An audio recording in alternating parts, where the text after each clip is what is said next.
American Psycho is a psychological thriller. At the end, its enigmatic reality is revealed to us. It is the year 1998. Patrick, the film's main character, appears on the scene. He is a New York City investment banker. To a large extent, his life is fabricated, which he pretends to be while dressed in expensive clothes. As well as going to the pricey restaurant, he does so to inspire his aristocratic companions and fiancée. Patrick has no feelings for many of them.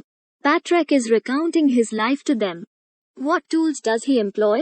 Designer dresses, pricey furniture, and so on, a unique music collection, and much more. His surroundings companions are similar to him. One of the companions displays his business card, for when compared to Patrick, he exudes ostentation. This is a better and more expensive visiting card than Patrick. Everyone enjoys it. Patrick is enraged by his thoughts. How his companion Paul's business card appeared to be better than mine in this aggressive and irrational state. Patrick uses his pet dog to brutally murder a homeless person. Patrick plans to have Christmas dinner with his friend Paul after a while. The friend whose business card was superior to Patrick's. They are now on their way home for dinner. The music player is playing a well-known background song. Patrick is describing the artistic qualities of this song to a friend. He suddenly attacks Paul with an axe. That he murders him with an axe. He then throws his dead body away so that no one can find it. He brings some changes to his house, as he keeps a photocopy of his London plane tickets. So it is thought during the investigation, because Paul is not present, he had rather gone to London. Then a private detective appears, who has been questioning Patrick about his lost friend. In any case, the plot continues. Patrick now has 2 prostitutes in his home. The background music is still playing.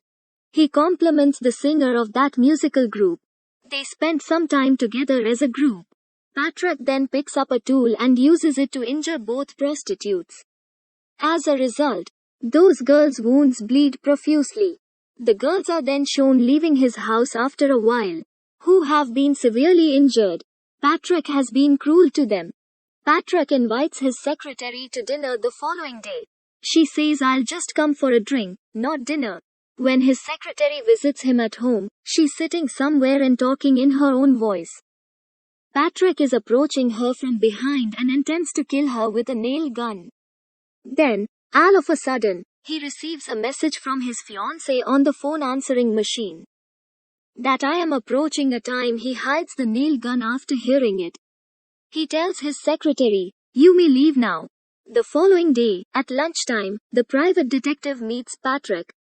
Patrick, he informs him, "You are not a possible suspect in Paul's disappearance.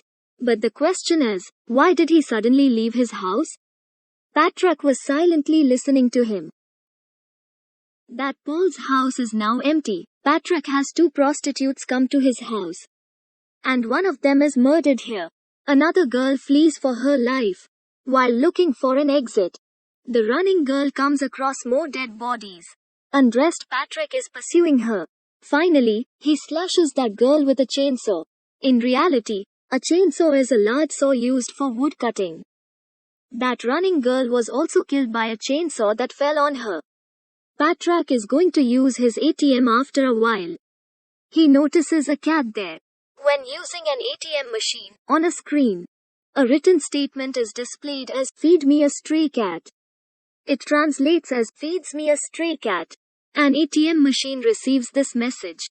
Patrick is about to slaughter that cat. After he arrives, a lady forbids him. "What are you doing with this helpless kitten?" Patrick, on the other hand, shoots that lady. As a result, Patrick is being pursued by the police. Patrick also kills 4 police officers who pursue him. Patrick is sorry for what he has done up to this point. So he contacts his lawyer and confesses to all of his murders. It means he wished to be arrested. He admits to having murdered everyone. All conversations are being recorded on the lawyer's phone recording machine.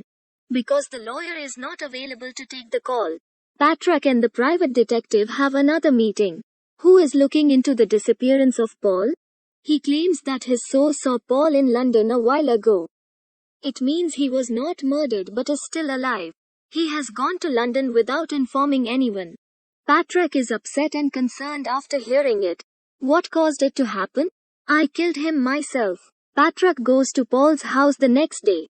He believes that if there are proofs of his sin, he can remove them. However, that house is currently for sale. According to the property state's dealer, Paul is not the owner of this house. Patrick's worried expression appears once more. Patrick's secretary, on the other hand, checks in at the office. Patrick drew the various drawings of murders in the official documents. These drawings are both brutal and heartbreaking. As dawn breaks, Patrick arrives at the restaurant to meet his lawyer. He brings up the recorded call. He admits once more that I have murdered a large number of people in the last few days. His lawyer mocks him and says, "You're either joking or trying to fool me." It's impossible because he just had dinner with Paul in London. Patrick is perplexed and exhausted after learning and hearing it. Initially, the private detective informed him that he was alive, and now his lawyer has confirmed the same. Patrick is unable to grasp anything, and he goes back to his house. Patrick is essentially hallucinating all of the murders he has committed. It means believing in things that no longer exist. This was all due to his inventiveness. Because he despised all murderers and intended to intimidate them. In his mind, he created a fantasy world in which he killed everyone. Patrick actually had a mental disorder. The film also ends here.